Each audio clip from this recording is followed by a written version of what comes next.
Bonjour les amis, bonjour et bienvenue dans Vive l'Europe. Aujourd'hui, je suis avec François Bousquet. Bonjour François. Bonjour Daniel. Je vous remercie d'avoir accepté cette invitation. C'est moi qui vous remercie de m'avoir invité. Alors aujourd'hui, on va parler, entre autres choses, on va parler de votre dernier livre, Courage, que j'ai lu et qui m'a beaucoup plu. Je voulais commencer par vous le dire. Je vous félicite pour cet ouvrage que je trouve vraiment utile, qui a un mélange, je dirais, d'analyse et en même temps de conseils pratiques. C'est aussi un livre prescriptif qui dit à la jeunesse identitaire quoi faire. Vraiment, j'ai vraiment eu plaisir à le lire et je voulais insister là-dessus. Quel a été le mouvement intellectuel qui vous a fait avoir l'idée de ce livre, en fait ? Ça fait depuis une trentaine d'années que je vis dans l'univers de l'édition, du journalisme, de la presse. J'ai été libraire dans une édition qui s'appelait L'Âge d'Homme. Et depuis 30 ans, je vois que cette question du courage nous fait défaut, que nous n'avons plus beaucoup de courage. Nous avons ouvert avec des amis il y a 1 an et demi, sinon bientôt 2 ans, la nouvelle librairie dans le quartier latin. On s'est installé dans le quartier latin délibérément pour rappeler aux antifas que nous étions toujours là, que nous avions des intellectuels organiques, que nous avions des livres, des grands auteurs. Bref, on a voulu redevenir visible et cette visibilité a entraîné des bris de vitrine à répétition. Et cette question du courage dépend également de la création de la librairie. Le livre qu'on vend le plus depuis 1 an et demi, hors signature, hors nouveauté, Zemmour, hors les blockbusters, Zemmour, Le Pen, etc. C'est le discours de Solzhenitsyn à Harvard en 78, Le déclin du courage, qui fait 40 000 signes. Enfin, c'est quelque chose de très très court. Texte magnifique qu'il a prononcé donc il y a 40 ans. Et on le vend comme des petits pains. Il a été réédité par Les Belles Lettres à un prix assez cher pour autant, et beaucoup d'étudiants l'achètent. Donc cette question du courage hante nos esprits parce qu'on sent que quelque chose nous manque et ce quelque chose, je crois, c'est le courage. Ouais. Donc c'est ça vraiment le point de départ. Depuis 30 ans, donc je vois quantité de copains qui rentrent dans le système, qui se lissent, qui se normalisent, qui oublient d'où ils viennent. Oui. Pire même, qui considèrent leur passé comme un passif. C'est-à-dire qu'il y a un cadavre dans le placard. Donc les gens chez qui il y a un cadavre dans le placard ont tendance à vous reprocher vos positions politiques puisqu'ils ont honte des leurs. Ouais. Donc plus ils vous les reprochent, plus ils ont l'impression de s'en éloigner de celles qui étaient les leurs quand ils étaient jeunes.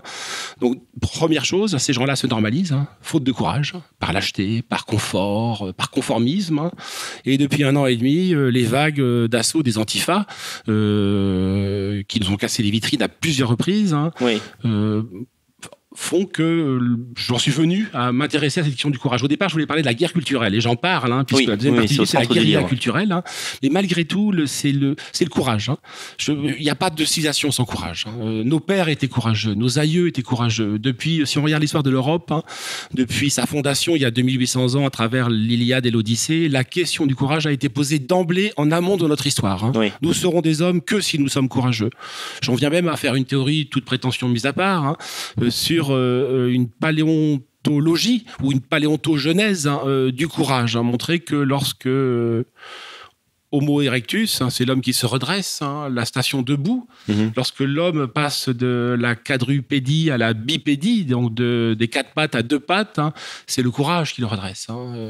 Donc nous sommes par définition, notre essence est une essence de courage. Ouais.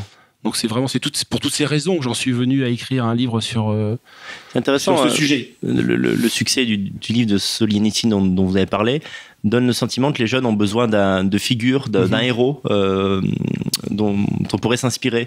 C'est vraiment cette impression qu'on donne. Cette époque manque de héros, en fait. On a plus de gens à admirer, en réalité. Je partage le même diagnostic. Je crois qu'on touche quelque chose de central Oui. sur la question du courage. Oui. Parce que le courage, par définition, est contagieux. Le courage, par définition, a besoin d'exemples et d'exemplarité. Le premier des héros, c'est Achille. Achille était le modèle inimitable pour les Grecs. Donc on avait besoin d'un modèle. Solzhenitsyn, et je le redis, on est dans le quartier latin, à l'intersection de l'école normale supérieure, alors maintenant tout a changé, mais Paris 1, Paris 4, enfin l'ensemble Sorbonne, lettres et droit. Il y a également Assas, qui est pas loin, il y a l'Institut catholique, un tout petit peu plus loin, il y a Sciences Po, donc la clientèle, c'est vraiment des jeunes gens, des vingtenaires. Oui. Et ces gens-là achètent, c'est étonnant, c'est surprenant, parce que c'est un texte très court, magnifique, somptueux, où Solzhenitsyn dit que le déclin du courage, c'est le début du déclin. en fait. Et il est accueilli par les Américains et il aime bien l'Amérique, Solzhenitsyn, à la différence de beaucoup d'entre nous. Moi, j'ai des réserves lourdes à faire, mais il aime bien l'Amérique. Pour autant, il voit les défauts symétriques de l'Amérique par rapport à l'Union soviétique. Et il dit aux Américains, vous souffrez du même mal que nous. Simplement, il se présente à vous différemment. Donc, c'est vraiment un texte court et les gens l'achètent sur ce titre, le déclin du courage. Le déclin du courage, c'est le déclin de l'Occident. Je me souviens d'ailleurs que vous aviez fait une vidéo avec d'autres invités sur TV Liberté à ce sujet. C'était assez intéressant, effectivement, le parallèle que Solzhenitsyn fait entre le déclin de l'Occident et aussi celui de la Russie, en fait, qui ne sont pas si éloignés qu'on le croit, finalement. Non, il dit que les Américains, alors je le redis parce que les Américains s'attendent à ce qu'ils accueillent le héros de la dissidence, donc ils s'attendent à ce qu'il fasse un éloge du monde libre. On parlait du monde libre il y a 40 ans pour définir l'Occident et surtout les forces atlantistes et américaines principalement. Et pas du tout. C'est une douche froide, parce que donc c'est la remise des diplômes de Harvard, c'est la crème de l'élite américaine. Et là, il dit non, vous souffrez d'une maladie mortelle. Vous êtes juridiquement desséché. Le droit vous a totalement desséché. Vous ne faites plus communauté. Vous êtes enfermé dans un confort mortifère qui vous condamne pareillement que les miens. Et tout ça, brièvement. Solzhenitsyn est l'auteur de livres fleuves. Alors, la jeune génération le connaissent moins que les miennes. Mais c'est un type qui a fait des livres de 4000 pages. Enfin, un vrai il faut penseur. Presque un an pour lire La Roue Rouge, qui sont deux grands chefs-d'œuvre. Et L'Archipel du Goulag, c'est 1500 pages, ce qui est énorme. Mais c'est aussi, il a le génie de la forme brève, de l'interpellation et de l'intervention brève. Donc, redevenez courageux, nous dit-il. Oui, c'est vraiment un auteur à lire. Alors, ce qui est intéressant aussi dans votre livre, c'est vous relativisez les dangers qui pèsent sur nous actuellement en tant que militants. Et ça, c'est vraiment essentiel. C'est-à-dire qu'il y en a marre des pleutres, quand même, vraiment. Vous êtes des gens qui ont le sentiment que le combat qu'on mène aujourd'hui, il est inédit, que c'est plus grave que tout ce qu'on a jamais vécu. On risque rarement la mort, vous le précisez. Lorsqu'il y a des peines de prison, elles sont acceptables. Donc finalement, pour le peu que nous risquons et ce qui pèse sur nous, le danger de la mort dans notre civilisation, il faut se battre. Il n'y a vraiment pas de... Moi, c'est comme ça que je le vois, quoi. Oui, de deux choses l'une. Ou on est attaché à notre civilisation, on est disposé à faire des sacrifices pour elle, ou alors nos paroles sont vaines et creuses. Ce sont des paroles jetées en l'air, et on n'est pas disposé à sacrifier quoi que ce soit pour défendre cette civilisation. On préfère sacrifier la civilisation pour notre propre confort. Mais donc, il faut qu'on soit cohérent et conséquent. Et je vous rejoins. Jamais les dangers et les risques n'ont été aussi minimes. C'est sûr. Je dis dans le livre que nous rasons des murs imaginaires. Il y a des murs, certes, mais ils sont dans nos têtes. Nos bastilles sont mentales. Il y a des condamnations qui sont prononcées, c'est vrai. Mais elles ne sont pas générales. C'est pas des condamnations à la mort, à la déportation, aux travaux forcés. Ce qui était le cas pour Solzhenitsyn. Là, on risquait sa mort. C'était le cas pour nos pères. C'est vrai. Jusqu'en 62, chaque classe d'âge française depuis la Révolution française a fait la guerre. Chaque classe d'âge à peu près. Pas la nôtre. Donc les périls sont. Nous sommes privilégiés de ce point de vue-là. Nous sommes privilégiés. Alors on se fait toute une montagne de dangers qui sont globalement fictifs. Le danger, c'est l'huissier qui vient frapper à la porte le matin à 7h. Parce que s'il y a un avis à payer, alors évidemment, on est condamné. On peut être condamné à la mort sociale. C'est ça, c'est ce que j'allais vous dire. Encore qu'on est en train, nous, on est en train de monter des structures communautaires qui sont autant de filets de sécurité qui permettent à des gens qui sont socialement condamnés parce qu'ils votent par exemple pour Marine Le Pen, par exemple. D'avoir une autre famille. D'avoir une autre famille, donc ils perdent leur emploi, ça arrive fréquemment. Le Front National ne les défend pas. Ils perdent leur emploi. Nous avons des communautés qui peuvent permettre aujourd'hui à ces gens-là de ne pas être à la rue. Mais c'est le risque le plus lourd auquel on s'expose. Il suffit de retrouver un travail. Alors vous me direz, il y a de moins en moins, certes, mais c'est au mieux une mort symbolique et une mort sociale. Je comprends. Pour insister, pardonnez-moi, pour insister, c'est qu'autrefois, on coupait la langue. Le bouffon du roi, à un moment donné, on lui coupait la langue. Parce qu'il fallait le faire taire. Nous, on nous coupe le micro. Il se trouve que grâce à Internet, on en reparlera, grâce aux révolutions technologiques, nous avons pu contourner la censure. Mais disons que nous, les morts sont sociales, symboliques, pas physiques. Donc relativisons les dangers qui nous guettent. Oui. En fait, ce qui est remarquable et que j'ai lu dans peu de livres, on va dire, de notre courant, c'est cette invitation à sortir du bois, à faire ce coming out. Et j'ai l'impression chez vous que le fait d'exprimer ses idées comme on les pense est plus important que maintenir une forme de confort professionnel dans un job où on n'aurait pas le droit de dire ce qu'on pense, etc.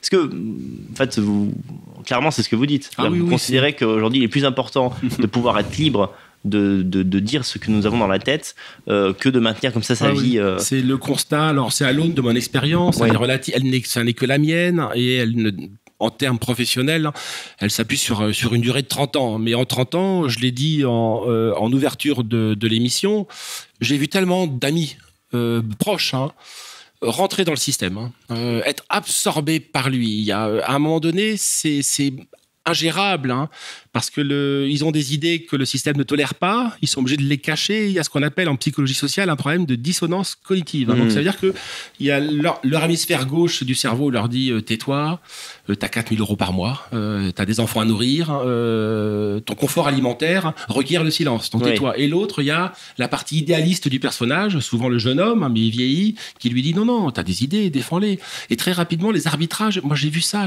on l'a vu tous, chacun d'entre nous l'ont vu dans nos entourages respectifs, les arbitrages sont toujours faits en faveur du travail professionnel, en faveur de la carrière, au nom du refus de la mort sociale. Donc moi, en 30 ans, donc les stratégies dites d'entrisme, où vous rentrez dans le système, c'est la stratégie des trotskistes.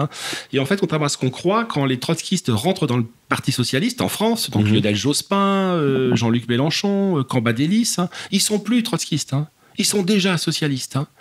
En fait, donc, quand ils rentrent dans le parti, donc cet entrisme trotskiste, en fait, ça n'est jamais qu'une forme de normalisation sociale. Donc, ça ne marche pas. Et puis, ça voudrait dire, si on veut cacher ces idées, que ce sont des maladies honteuses, nos idées, que ce sont des malformations physiques, que nous n'avons pas à les exposer. Or, ce que nous devons faire, me semble-t-il, c'est, je pense que votre point, on se rejoint, nous devons rendre légitimes nos idées. Comment les rendre légitimes? En les affichant. On n'ayant plus peur de les porter. Voilà, en n'ayant pas peur de les porter. Donc moi, j'en appelle, quitte à surprendre les gens, mais c'est parce que les gens connaissent mal l'histoire du coming out homosexuel. Il a été théorisé il y a 150 ans en Allemagne, donc c'est quelque chose d'assez ancien. Il a mis un siècle à se mettre en place. Mais si vous regardez les bénéfices qu'en ont tiré les homosexuels, disant cela, je ne fais pas qu'on se comprenne. Je m'appuie sur la stratégie de l'ennemi. J'ai compris, oui. Je ne fais pas un éloge de l'homosexualité. Elle ne me dérange pas en soi. Collectivement, elle n'est pas viable. Les individus, il y a beaucoup d'auteurs qui en ont été. Mais la question n'est pas là. Simplement, de fait, quand ils ont fait le coming out, depuis 50 ans, c'est-à-dire en s'affichant, en sortant des toilettes, en sortant des cabinets, ils ont conquis une légitimité sociale. La stratégie était payante, la ça a stratégie marché. a été payante. Et elle n'a pas été sans risque, contrairement à ce qu'on croit. Parce qu'aujourd'hui, s'il est de bon ton d'être homosexuel, si la posture homosexuelle est de bon ton dans les médias, partout, il y a 50 ans, il en allait différemment, et vous vous fâchiez avec toute votre famille. Oui, bien sûr. C'était la classe bourgeoise, surtout, qui était concernée par l'homosexualité. Les enfants se privaient d'héritage. Donc, ils ont préféré afficher leur identité centrale. Pour eux, je la regrette. Pour moi, l'identité centrale, c'est mon identité civilisationnelle. Pour eux, c'est l'identité sexuelle. Ce que je regrette, chez Renaud Camus, c'est l'inverse. Elle est périphérique, son identité sexuelle. Mais chez ce qu'on appelle les gays aujourd'hui, l'identité sexuelle est déterminante, et donc ils ont tout sacrifié pour l'afficher. Et les gays sont fantastiques. Le pouvoir symbolique des minorités aujourd'hui est considérable. Ils nous tiennent en joue. C'est dire à quel point ils ont gagné la guerre culturelle. C'est même une guérilla culturelle de leur part, parce que c'est une stratégie du minoritaire au majoritaire. Ils étaient minoritaires, et ils ont défié la majorité, les hétérosexuels, et ils ont fait piller cette majorité en imposant leurs codes esthétiques, vestimentaires, idéologiques. Tout ça en s'affichant, en faisant leur coming out. Donc pourquoi nous priverions-nous, nous identitaires, attachés à une identité de civilisation, de ne pas afficher notre identité? On est beaucoup plus légitime qu'eux à le faire, puisque l'identité sexuelle, après tout, c'est une affaire privée, c'est une affaire de mœurs privées. Notre identité politique, à nous, animaux communautaires et politiques, c'est très précisément d'en parler publiquement. C'est vrai. Alors, dans le livre, justement, quand vous évoquez les minorités, vous dites que leur stratégie a été de faire dans l'intransigeance. C'est-à-dire, en gros, ne rien laisser passer pour imposer leurs idées, alors qu'ils étaient peu au départ à la portée. Alors comment on pourrait transférer ça? J'ai essayé de réfléchir, par exemple dans une famille, vous êtes nationaliste, identitaire, C'est-à-dire, je sais pas vous, comment imposer ça à ses proches? Si vous me permettez, Daniel, je m'appuie là-dessus. Oui. Avant, on va préciser cette notion de minorité intransigeante. Et puis après, il y a les méthodologies. Il y a un bouquin de Nicolas Nassib Taleb, qui est un statisticien, mathématicien et boursicoteur et spéculateur. Assez génial, le type. Il fait partie des très rares économistes qui avaient prévu la crise de 2007. Il l'avait vu à l'avance. Il avait dit que là, en l'état, l'économie américaine allait dans le mur. Et elle a été dans le mur. C'est lui qui a écrit la théorie du cygne noir. Mais dans un livre qui a été traduit en France aux belles lettres, Jouer sa peau, il a un chapitre sur ce qu'il appelle la minorité intransigeante. Ou la minorité vertueuse, parce que ça nous renseigne aussi. Quand il parle de minorité intransigeante, il estime ça à 2 à 3% d'une population donnée. Donc c'est marginal, le chiffre est marginal. Mais parce qu'elle est intransigeante, parce qu'elle est vertueuse et intolérante. Autrement dit, parce qu'elle fait ce qu'elle dit et elle dit ce qu'elle fait. Et elle défend sans négocier, sans jamais négocier. Il n'y a pas d'accommodement raisonnable dans l'esprit d'une minorité intransigeante. Donc elle est dans le clash, dans le clivage, le défi. Et bien cette minorité est souvent, pour peu qu'elle soit solidement fixée à sa doctrine, à son corps de croyance, imposer son agenda à la majorité. Et pour que ce soit clair, pour les gens qui nous regardent, Taleb donne plusieurs exemples. La manière dont l'alimentation américaine s'est cachérisée. Comment elle s'est cachérisée? Année 1930, des juifs ultra-orthodoxes imposent un boycott au soda Coca-Cola. Parce que dans la fabrication du coca, il y a des éléments qui ne sont pas religieusement tolérés par les juifs. La minorité ultra-orthodoxe est une minorité au sein d'une minorité juive, parce qu'ils sont minoritaires, les orthodoxes, au sein de la minorité juive. Les juifs ne sont pas nombreux eux-mêmes. Donc ce sont des minoritaires au carré, pour ainsi dire. Pour autant, ils imposent à Coca-Cola de cachériser, donc de rendre cachère leur soda. Dans le sillage de ça, tous les sodas américains se cachérisent, et je crois que quasi l'essentiel de la nourriture américaine est cachère. Donc vous avez, en tant que minorité, vous avez un pouvoir de prescription vertigineux. Le cas français est sidérant pour nous, parce que nous, ce ne sont pas les juifs, ce sont les salafistes, qui sont une minorité au sein de l'islam, mais une minorité prescriptrice, qui vont imposer les codes halal à l'industrie bouchère en particulier. Si en France, vous consommez de l'agneau, 9 chances sur 10 pour que désormais l'agneau soit halal, donc abattu selon les rituels musulmans. Et disant cela, Taleb nous dit, c'est pas compliqué. Un juif ultra-orthodoxe n'acceptera pas de manger une nourriture qui n'est pas cachère. Alors que vous et moi accepterons de le manger, parce que nous avons faim, et que c'est la même chose. Oui, on n'a pas les mêmes... L'exemple qui est le plus suggestif, et qui va à rebours de ce qu'on croit, c'est les OGM. Taleb dit qu'on va interdire les OGM dans l'alimentation. C'est parce que le militant bio anti-OGM refusera toujours de manger un aliment avec des génétiquement modifiés. D'accord. À contrario, et le marché va se mettre... Le marché fera des arbitrages économiques, parce que, et pour cause, le consommateur lambda s'en moque. Lui, ce qui est important, c'est le prix. Donc il s'en fout que ce soit bio ou OGM. Donc au final, l'arbitrage économique de l'agro-industrie jouera en faveur de l'OGM. Et l'autre exemple qu'il donne aujourd'hui, pour nous, Européens, c'est les véganes. Et je vais essayer de répondre à votre question, parce que le cas des véganes, et Taleb a des exemples très suggestifs et parlants sur le vegan, comment le vegan, par contagion, colonise nos entourages. Eh bien, il prend une famille, un père, une mère, 2 enfants, une fille et un fils.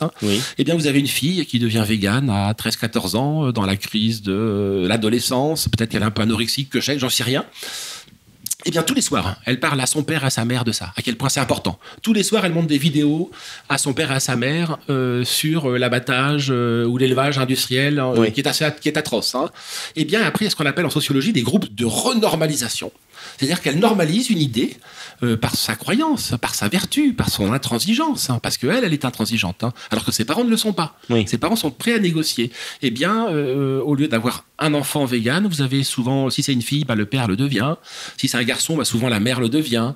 Et puis après, par capillarité, l'entourage immédiat le devient. La moralité des leçons que nous donne, au fond, notre adversaire, parce que ce sont des minorités, c'est qu'il ne faut pas négocier. Il ne faut pas chercher ce qu'on a tendance à faire naturellement, des accommodements raisonnables avec notre adversaire. Non, il faut le défier frontalement. Et nous avons passé un certain seuil critique, je ne sais pas, 10% d'une population électorale, par exemple. Oui. Nous avons un pouvoir de prescription très fort parce que nous montrons aux gens que nous sommes attachés à nos idées, que nous sommes prêts à tout pour les défendre. Donc, nous les frappons. Oui. Nous produisons un effet de sidération, un effet d'exemplarité sur nos entourages. Donc il est faux vraiment de penser que parce que nos idées nous y sommes attachés, nous les défendons avec cœur, sans transiger. Il est faux de croire qu'on parviendra pas, à ne pas les imposer. Non, l'histoire nous montre à travers le kasher, le halal, le vegan, les OGM et quantité d'autres exemples qu'une minorité vertueuse et intolérante arrive à imposer au corps social sa vision du monde. Des choses. Au fond, on est au cœur. Moi, vous me dites, Daniel, si on est au cœur d'un distinguo. Je parle comme un professeur, mais sur la différence sociologique. Donc c'est neutre, il n'y a aucun jugement de valeur dans ce que je vais dire entre ce que c'est qu'une secte et ce que c'est qu'une religion. En termes sociologiques, une secte, vous demandez beaucoup de choses à peu de gens. Ça, c'est la définition technique au fond de la secte, sans aucun jugement de valeur. La religion, c'est l'inverse. Vous demandez beaucoup de choses à peu de gens. Et c'est le distinguo que les sociologues des religions font entre la secte et la religion. Mais là, certaines sectes arrivent à basculer en religion. Très précisément parce qu'elles demandent beaucoup à peu de gens et elles par cercle concentrique, elles demandent de plus en plus à beaucoup de gens, beaucoup d'investissements et elles produisent cette vertu qui est l'exemple qui frappe forcément les esprits et qui est une des raisons des conversions, des mécanismes de conversion. C'est très intéressant ce que vous dites. Ça m'a fait penser à cette idée du nom de Camus, de Renaud Camus. Renaud Camus insiste sur l'importance du non constructif, c'est-à-dire refuser un état de fait, refuser d'être envahi, refuser qu'on nous prive du droit de la parole. Et il y a là-dedans une forme de courage et de virilité sur laquelle il faut insister. Alors il y a autre chose aussi qui est dont on peut parler, excusez-moi, c'est l'idée que alors vous dites effectivement que lorsqu'on essaye de pénétrer le système, soi-disant pour le subvertir de l'intérieur, souvent le projet échoue et on devient ce qu'on a toujours détesté. Mais d'un autre côté, vous critiquez aussi l'extrême marginalité. Donc, c'est pas évident de se positionner, de savoir finalement comment lutter tout en restant dans le système suffisamment pour pouvoir peser. Alors, quelles sont les stratégies pour pouvoir finalement vous y arriver avec la librairie? Malgré tout, il y a une difficulté. Alors, toute prétention mise à part, c'est un livre, c'est un essai sur le courage, à partir d'exemples et nourri de figures qui sont des modèles pour moi. Après, il y a une ligne stratégique qui est posée. On en parlera. La ligne stratégique, c'est prendre la mesure du rapport de force entre eux et nous. J'y reviendrai. Et après, il y a la tactique, c'est-à-dire la déclinaison pratique et opératoire de cette stratégie. Et je veux dire que là, je n'ai pas toujours les éléments de réponse, raison pour laquelle j'interviens souvent auprès de jeunes pour qu'ils m'éclairent, ils me donnent des conseils. Je crois qu'on a encore à inventer cette boîte à outils tactique qui nous permettra d'une part, de ne pas être absorbé, siphonné par le système, en y entrant, en étant dévoré, digéré par le système, en devenant quelque chose que nous détestons aujourd'hui, ce que font donc les amis que j'évoquais, ou alors l'autre risque majeur qui pèse sur nous, je trouve, vous l'évoquiez, c'est les marges, et donc la marginalité, et donc la consanguinité, et donc l'entre-soi, et donc la mort sociale, la mort politique, toutes les la mort réelle finalement. La mort réelle au final, puisque nos idées sont pures, mais c'est le mot de Peggy, le kantisme a les mains pures, mais il n'a pas de main. Donc on sera pur, mais on n'aura pas de main. Donc non, au contraire, il faut aller il faut aller se plonger, aller dans la mêlée, se jeter dans la mêlée sans se laisser corrompre. Alors c'est toute la difficulté, c'est peut-être un exercice d'équilibriste, je ne le crois pas. Parce qu'il faudrait qu'au préalable, je parle de cette stratégie. Pourquoi je ne dis pas manuel de guerre culturelle. Cette guerre culturelle a été théorisée par Alain de Benoît, on appelait ça un gramscisme de droite, parce que c'est un écrivain italien qui s'appelait Antonio Gramsci, qui est mort dans les années 30, dans les géoles mussoliniennes, et qui est un adversaire, mais qui est très riche de sens pour nous. à théoriser. Donc cette guerre culturelle. Mais quand on parle de guerre, c'est des forces égales à égales qui s'affrontent. C'est les Allemands contre les Russes en 40-44 ou les Américains contre les forces de l'Axe dans la même période. Hein. Donc ce sont des armées conventionnelles de forces quasi égales qui s'affrontent. Hein. Mais il y a des théâtres stratégiques où il y a un déséquilibre des forces. Hein.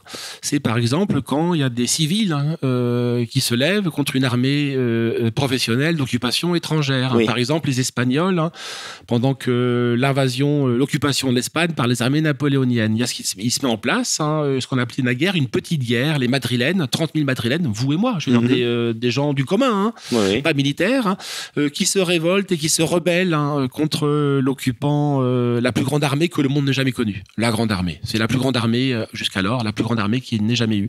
Ils sont 30 000, une poignée. Et ils inventent la guérilla. Du reste, c'est le terme espagnol, c'est guérilla avec 2 L, ou un, je ne sais plus. Et donc, nous, Français, et Américains et Anglais, on a repris ce terme. C'est donc une guerre asymétrique. C'est là où il y a un déséquilibre de force. C'est la guerre, en fait, de David contre Goliath. Oui. Et si vous défiez Goliath avec les forces de Goliath, par exemple, si les Espagnols avaient défié l'armée napoléonienne, suivant le schéma stratégique de Napoléon, ils auraient été balayés. D'ailleurs, ils ont été balayés. Oui. Ils ont été balayés. Donc, ils ont adopté un autre. Ils ont déplacé la manière ils ont contourné l'axe de l'adversaire. Et ils ont inventé donc cette guérilla ou cette guerre asymétrique. C'est pour ça que moi, j'en appelle en termes stratégiques à ça. C'est que nous, identitaires, parce que c'est le dénominateur commun à nous tous, l'identité européenne. Nous, identitaires, nos forces sont dérisoires, nos moyens financiers sont dérisoires, nos économies sont à bout de ficelle. Face à nous, c'est la Fondation Soros. Face à nous, c'est l'Union européenne. Face à nous, c'est l'OTAN. Donc, face à nous, c'est des puissances...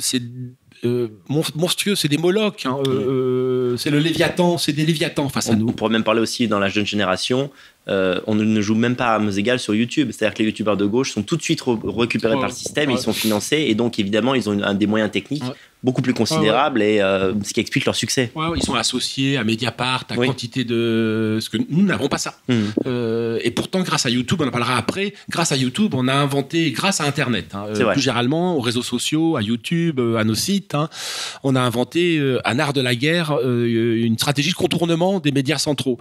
Pour autant, en l'état, c'est que nous contrôlons rien, pas la faculté, pas la magistrature, pas la politique, et encore moins les médias.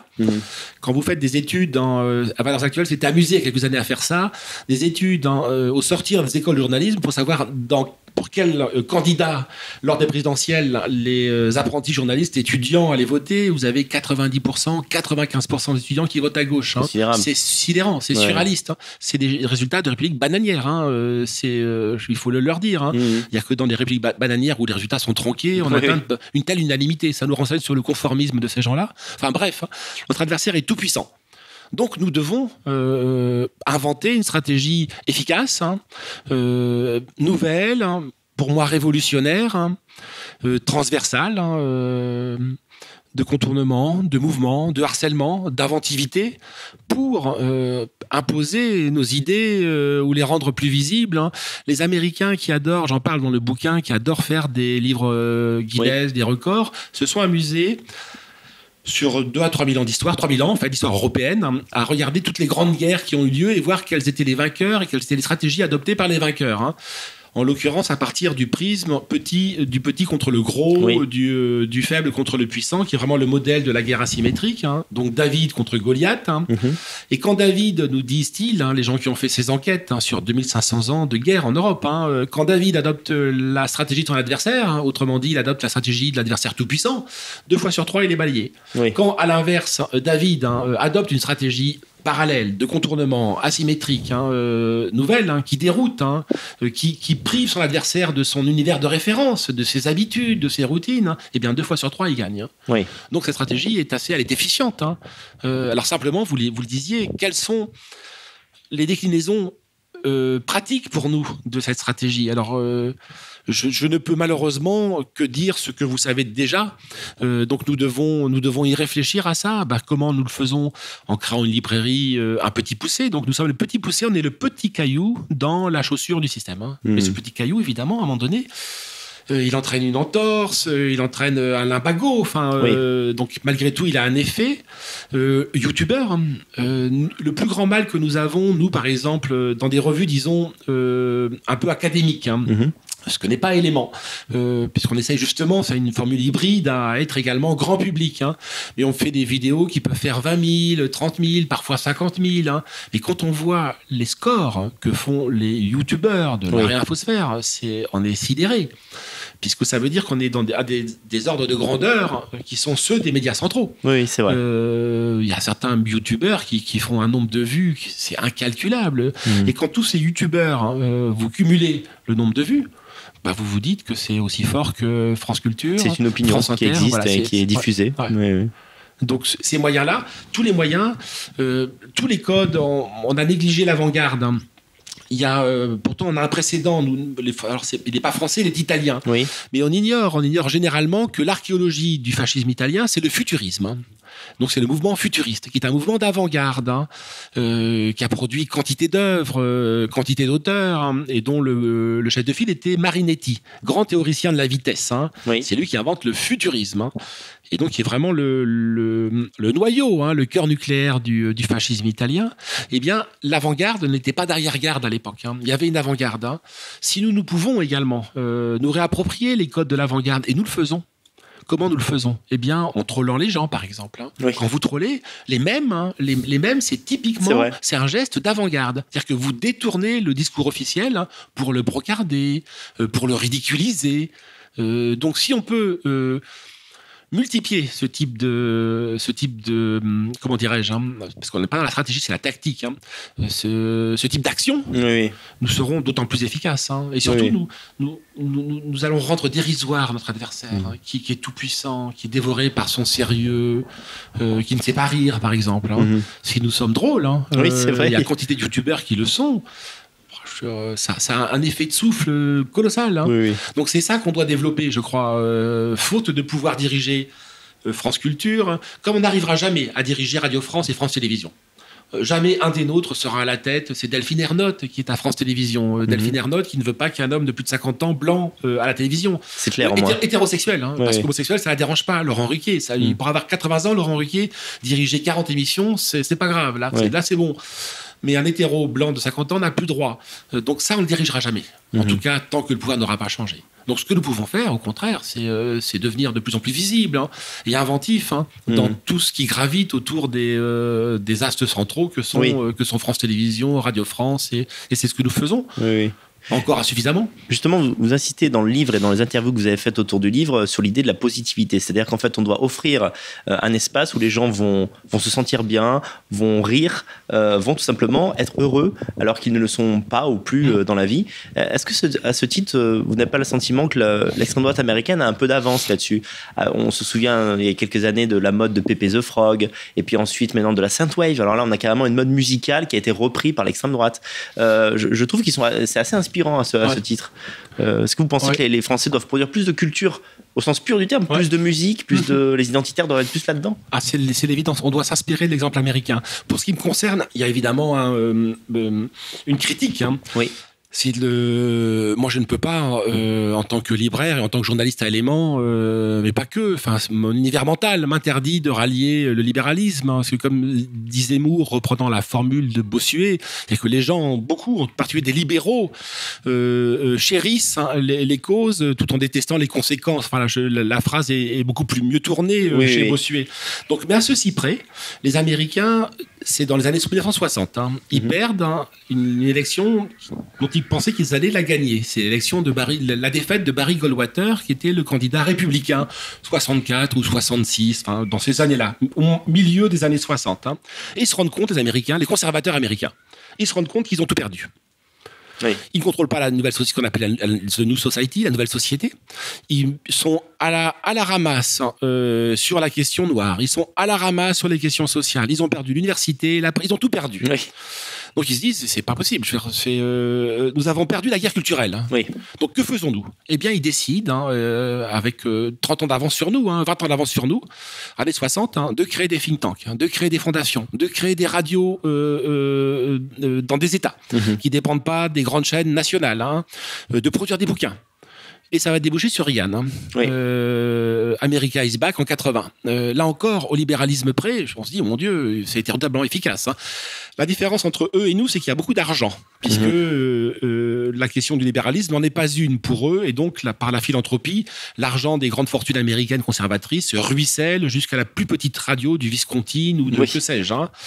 Et pendant 30 ans, donc ils ont produit, ils ont été à la tête du combat culturel, hein, un nombre d'intellectuels ils ont des think tanks hein, qui produisent des rapports sur tous les sujets. Oui. Donc ça, voilà, donc ça leur donnait un corps programmatique, un corps doctrinal. Hein.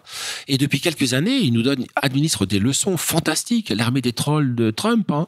Donc on détourne le système. La campagne est extraordinaire. La campagne est extraordinaire. C'est comment détourner là pour le coup. Pourtant Trump. Alors Trump, c'est malgré tout, c'est l'appareil conservateur. Hein. Il a un parti mainstream derrière lui. Oui. Sa fortune personnelle le rend autonome et libre. Hein. Il n'empêche, il avait sur les 200 médias principaux américains, il en avait 192 contre lui. Donc c'est le rapport de force qui est le nôtre. Hein. Oui. Il est déséquilibré. Eh bien, par Internet, par l'inventivité de ses soutiens sur Internet et les réseaux sociaux, dans les mèmes en particulier, il a pu brocarder Hillary Clinton, la ridiculiser et donc capitaliser sur tout ça. Oui. Donc oui, il y en a des leçons à prendre, encore plus aux générations que la mienne, hein, puisque moi je suis pas un digital native, donc je suis pas familier avec cet univers-là. Je m'en sers, hein, mais j'ai pas votre aisance. Mais pour votre génération-là, oui, c'est les seuls qui arrivent. Hein, et ceux qui arrivent, c'est là-dessus qu'on doit investir. Hein. Je parlais de Gramsci. Oui. Gramsci disait que le combat culturel, hein, il est faux de croire que c'est un truc d'intellectuel. Hein, de crâne rasé, de crâne d'œuf. Hein. Il m'arrive souvent d'intervenir devant des jeunes hein, et ils me disent oui, est-ce que c'est pas un peu trop un télo, tout ça, est-ce que c'est pas un peu trop Saint-Germain-des-Prés D'abord, ça l'est pas. Il faut qu'on ait un corps doctrinal, il faut qu'on ait une colonne vertébrale idéologique. Et ça, c'est la fonction des intellos. La culture, c'est pas quelque chose de forcément vieillot. Voilà, la culture, c'est pas vieillot, voilà. On en a besoin. Si on l'a pas, on fera un tour de manège et on va dégager. Mais Gramsci nous dit, mais ça n'est pas que ça aussi. C'est à son époque, hein, lui, il s'intéressait aux feuilletons populaire. Hein. Il s'est intéressé à la BD. Il faut investir tous les champs de la culture. Hein. Culture savante, hein, c'est indispensable. Ça nous donne un corps de doctrine. Nous sommes solidement assis sur Terre. Hein. Mais attenant et parallèlement à ça, il faut qu'on soit présent dans la vidéo, dans la BD, dans le rock. Hein. Oui. Nous, dans le rock, on est... Alors, je suis pas un spécialiste du rock identitaire, hein, mais de fait, hein, notre rock identitaire est à la traîne par rapport au rock identitaire italien. La culture populaire en Italie, dans la BD, et dans le rock, hein, les identitaires sont tout puissants. Oui. On peut pas en dire autant. C'est une sacrée différence. Ouais, c'est une sacrée différence. Ça veut dire qu'ils touchent des jeunes. Hein. Oui. Des jeunes qui sont pas cultivés, mais qui sont affranchis, courageux. Eh bien, c'est une manière de les attirer vers des nourritures spirituelles. Oui. Alors, ce qui est agaçant aussi, c'est que parfois la fachosphère, on va l'appeler comme ça, arrive à créer une mode qui ensuite est récupérée par la gauche. Un exemple que j'ai en tête, c'est l'expression « OK boomer », qui au départ est parti vraiment des faf, mais non, mais de toute l'alt-right, de tous les identitaires en fait européens du monde entier, pour critiquer cette génération qui finalement a tout dépensé sans penser à sa suite. Et on voit qu'aujourd'hui cette expression a été récupérée, notamment par je crois une députée ou une ministre néo-zélandaise de gauche écologiste. Et maintenant, c'est une expression qui est sortie du champ de l'extrême droite et que la gauche utilise pour faire sa salade. Pourquoi ça se passe comme ça ? Vous pensez que la gauche est plus organisée, elle a plus d'argent, enfin... Alors, elle est plus organisée que nous le sommes, elle a plus d'argent, et puis elle contrôle l'institution. On ne mesure pas à quel point nous avons perdu la main. Oui, il faut travailler dans une maison d'édition, tenez-vous bien, je veux dire, Zemmour, qui est le principal... Pas l'auteur Albin Michel, hein, Éric Zemmour, qui certains bouquins fait 500 000. Hein. Oui, imaginez que c'est traduit dans 7 à 8 langues. Après, ça veut dire que c'est énorme pour lui, mais surtout pour l'éditeur. Hein. Oui. Et bien, au sein de Albin Michel, il y a eu 2 pétitions des employés d'Albin Michel. On est chez Albin Michel, hein, ce qui n'est pas un éditeur gauchiste. Hein, ça n'a rien à voir. Hein, c'est pas le Seuil, c'est pas la Découverte, c'est pas la Fabrique. Hein, c'est un éditeur plutôt de droite. Hein. Droite un peu libérale, c'est droitard, disons. C'était. Vous avez le personnel est contre. Hein, donc toute l'institution culturelle hein, nous échappe. Hein, le gauchisme a une rente de monopole dans la librairie. C'est infernal, la librairie. Notre librairie est attaquée parce qu'on a instauré une stratégie d'attention avec notre adversaire, les antifas, le gauchisme culturel. On pleure pas, je veux dire, on fait de la guerre culturelle. Donc, parfois, il y a des bris de vitrine, hein, mais il n'y a aucun libraire qui s'est solidarisé de nous.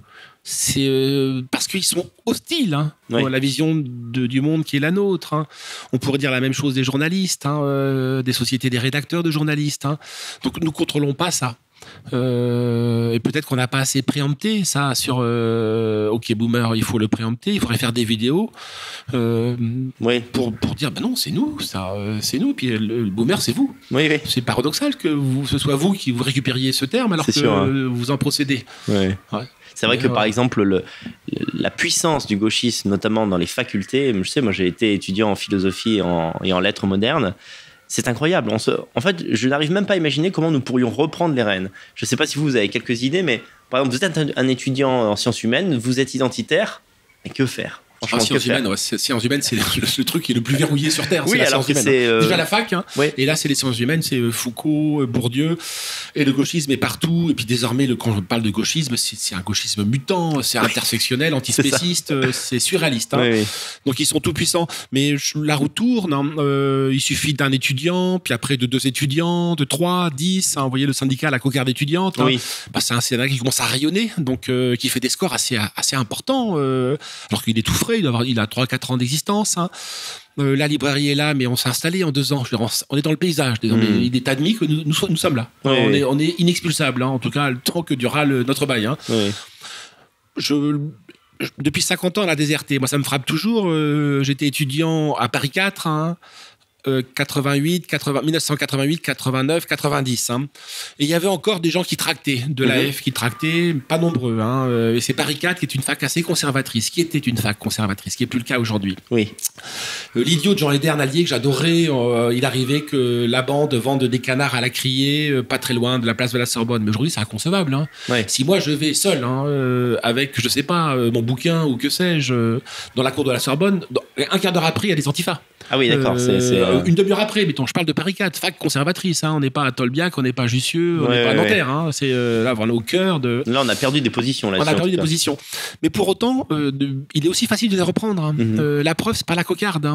La preuve, par la librairie. Il faut qu'on redevienne visible. On revient sur le coming out. S'il y en a un qui s'affiche, peut-être que la première fois, il se fera casser la gueule. Et la seconde, il viendra à 10. Et puis la troisième, c'est lui qui cassera la gueule. C'est ça. C'est un rapport de force. Nous avons perdu la rue. Moi, la rue est un thermomètre, un pouls de notre de la hiérarchie, du rapport de force idéologique. Et la rue, les codes vestimentaires, ce ne sont pas nos codes. Nous avons des amis qui ont des étoiles soviétiques sur leur casquette. J'ai pas d'amis, mais on voit sans arrêt des Che Guevara. Ou ce type de. Donc nous avons perdu. C'est leur représentation qui triomphe. Voilà, qui triomphe. Elle est même plébiscitée par la mode. Vous avez eu un défilé de mode d'un grand couturier avec Che Guevara. Alors vous direz, c'est la preuve que c'était un clown et un farceur. Oui, certes, mais il n'empêche, c'est sa vision du monde et ses codes qui prévalent. Mais ça, il suffit d'instaurer ce rapport de force, cette stratégie de l'attention, redevenir visible, intransigeant, et puis on retrouvera les positions qui étaient les nôtres. Avant 68, parce qu'on dit souvent c'est en 44. En 44, on a sorti un livre sur les maudits, les écrivains qui ont été placés sur une liste noire en 44. Mais en fait, toute cette droite littéraire va survivre dans les années 50. Elle est publiée, vous avez les hussards, donc il y a un courant d'idées qui s'affirme de droite. C'est en 68 qu'on a scellé du terrain. D'accord. Donc pendant 50 ans, on est devenu invisible. Et pour cause, la nature politique ayant horreur du vide, le gauchiste et l'antifa ont occupé les positions que nous avons désertées. Mais il suffit de les réoccuper. Raison pour laquelle il faut qu'on en finisse avec les discours catastrophistes de c'est fini. Non. Vous savez, cette fameuse expression tout a déjà été dit, ça sert plus à rien d'écrire des livres. C'est le truc le plus bête que j'ai jamais entendu. Parce on réécrit toujours, on réactualise en fait les vieilles thématiques à l'aune de ce qui se passe aujourd'hui. Et c'est toujours nécessaire. C'est nécessaire. L'histoire repasse pas les plats. Dans ses grandes lignes, oui, certes, mais pas dans ses petites lignes.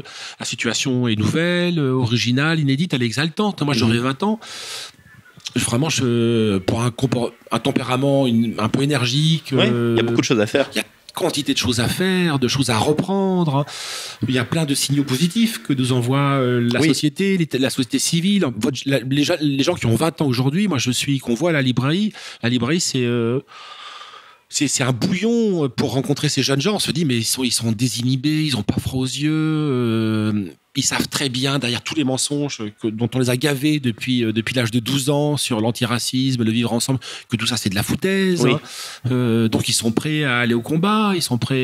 C'est ce que j'allais vous dire, en fait. C'est que j'ai l'impression que la gauche tient maintenant par la force le pouvoir de coercition, parce que nous avons quand même conquis les cœurs et les esprits. Et moi, j'ai trouvé très positif la convention de la droite de l'an dernier, parce que simplement, on y a entendu des choses qu'on entendait dans le YouTube de la Natiosphère il y a 5-10 ans.